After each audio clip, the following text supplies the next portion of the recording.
3, 4, 5, 6 का आशीष याद होगा, वो काफ़ी हिट हुआ था। अब मैंने एक जो नया इस तेज़ी का एक फॉर्मूला निकाला है वो है 27272।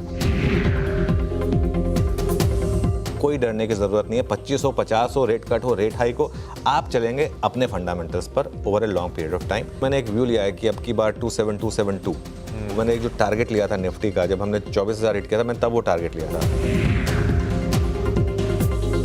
मुझे तो सिर्फ लॉन्ग दिखाई देता है इस मार्केट में, और मैं तो फिर कहूँगा लॉन्ग कैरी करिए, निफ्टी लॉन्ग कैरी करिए, बैंक निफ्टी लॉन्ग कैरी करिए, और देखिए डरिए मत इस मार्केट में। ये मार्केट में एक फ्रेश तेज़ी की शुरुआत है, एक नई तेज़ी की शुरुआत है ये। देखिए टारगेट तो मेरे वही हैं, निफ्टी पर 27272, और बैंक निफ्टी में अब मैं एक व्यू ले रहा हूँ 56,000 का। ये एक नई तेज़ी की शुरुआत है। 27,272 का मैंने व्यू लिया था जब हमने 24,000 के करीब थे। कि क्यों? क्योंकि क्या होता है जब सेकेंड हाफ में आप आते हैं ना, तो ट्रेंड फॉलो करता है और ट्रेंड और ज़्यादा स्ट्रांग होता है। तो इस समय मार्केट में ट्रेंड स्ट्रांग हो रहा है।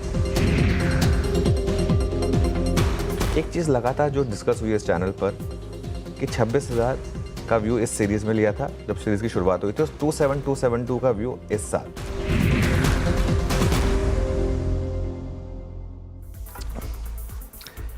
ओके, चलिए हफ्ते का mid point Wednesday morning, expiry -1 day Nifty के हिसाब से, और बैंक निफ्टी का एक्सपायरी डे नॉर्मली काफ़ी एक बड़ी मूवमेंट वाला दिन माना जाता है। ये वीरू को जोड़ते हैं शो में। Viru, good morning. Good morning Anuj, good morning Ashish. और बैंक निफ्टी की एक्सपायरी का दिन आज थोड़ा सा, अगर आप देखें, हल्के से कुछ लाल निशान डाउ जोन्स फ्यूचर्स पे, 91 बैंक नीचे, गिफ्ट निफ्टी हल्का सा फ्लैट, स्लाइटली विद नेगेटिव बायस। अनुज, खिसकते खिसकते चलते चलते गाड़ी कल 26,000 के स्टेशन पे आई गई। 26,000 आ गया, अब यहाँ से अगला जो गंतव्य है वो कहाँ तक का? बिल्कुल वीरू, जैसे दिल्ली मेट्रो में सवारी करते हैं तो बोलते हैं ना नेक्स्ट स्टॉप, तो नेक्स्ट स्टॉप 27272। 26,000 क्रॉस होने के बाद 1 महीना लगा वीरू इस टारगेट का हाफ हिट करने में, और आई थिंक बाकी मुझे लग रहा है कि अक्टूबर नहीं तो नवंबर में आ जाना चाहिए वो 27272 का टारगेट।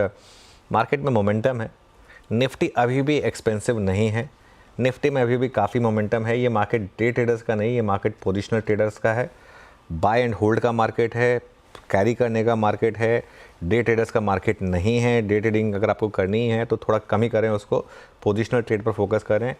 जब तक हम 25,750 के ऊपर हैं तब तक मार्केट में बाय ऑन डिप्स की स्ट्रैटेजी है, कोई शॉर्टिंग के बारे में बिल्कुल नहीं सोचना है। इस मार्केट में सेक्टर रोटेशन चलते रहेंगे, ये काम है मार्केट का ऑल टाइम हाइस पर। इस मार्केट में रिस्क है या तो रेगुलेटरी या फिर वो स्टेट इलेक्शंस का, और दोनों ही केसेस में अगर डिप मिले तो वो एक फिर से वीरू बाइंग अपॉर्चुनिटी होगी।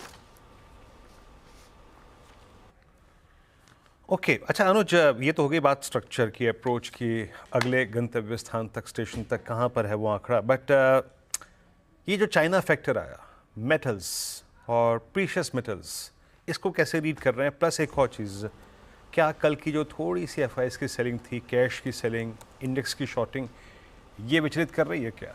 आज के लिए इन वेरिएबल्स पे कमेंट क्या? नहीं, बिल्कुल नहीं, बिल्कुल। देखिए वीरू, क्या होता है, चाइना में जिस तरीके का रेट कट आया उसकी वजह से एक चाइना अट्रैक्टिव बन गया, तो ऑब्वियसली थोड़ा पैसा चाइना में चला गया, कोई दिक्कत नहीं है, वो होगा। पहले भी ये फेजेस आए हैं, याद रखिएगा, हमने पहले भी बात की। लेकिन हाँ, इस बार एक डिफरेंस है, कोविड के बाद ये चाइना की सबसे बड़ी ईजिंग है कोविड के बाद, तो उससे ये हो सकता है कि कमोडिटीज़ में एक रैली की शुरुआत हुई हो।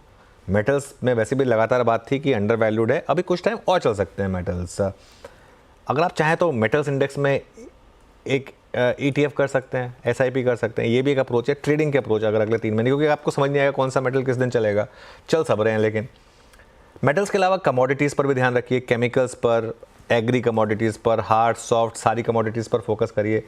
क्रूड भी भागना शुरू हुआ है, $75 के पास पार हुआ है क्रूड, उस पर भी ध्यान रखिए। और जब तक 80 के नीचे तब तक कोई चिंता नहीं है क्रूड पर।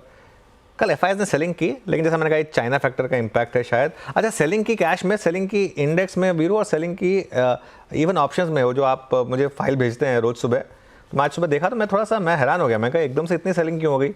कल तक तो सब कुछ ठीक था इनका एफआईएस का, लेकिन आज एकदम से, तो मैंने एक बार उसको दोबारा पढ़ा, मैं कहा हाँ सेलिंग तो हुई है, और इंडेक्स फ्यूचर्स में भी सेलिंग हुई है, और कॉल्स में भी सेलिंग हुई है। तो खैर एनीवे, इसका मतलब क्या है, अगर कल का हाई क्रॉस हुआ वीरू तो शॉर्ट कवरिंग भी आएगी, क्योंकि एफ शॉर्ट हो गए एकदम से कल और कॉल बेची उन्होंने, तो कॉल राइटर का जोन अगर क्रॉस हुआ तो शॉर्ट कवरिंग भी होगी। लेकिन अगर कल का लो टूटा तो एक बार के लिए 25,750 25,800 भी दिखेगा। 25,700 25,800 के करीब का जोन होगा वीरू। अगर आपने पिछली रैली मिस कर दी तो एक पोजिशनल ट्रेड लेने का एक स्टॉप लॉस लगाकर मार्केट में, ये मेरी अप्रोच रहेगी आज के लिए।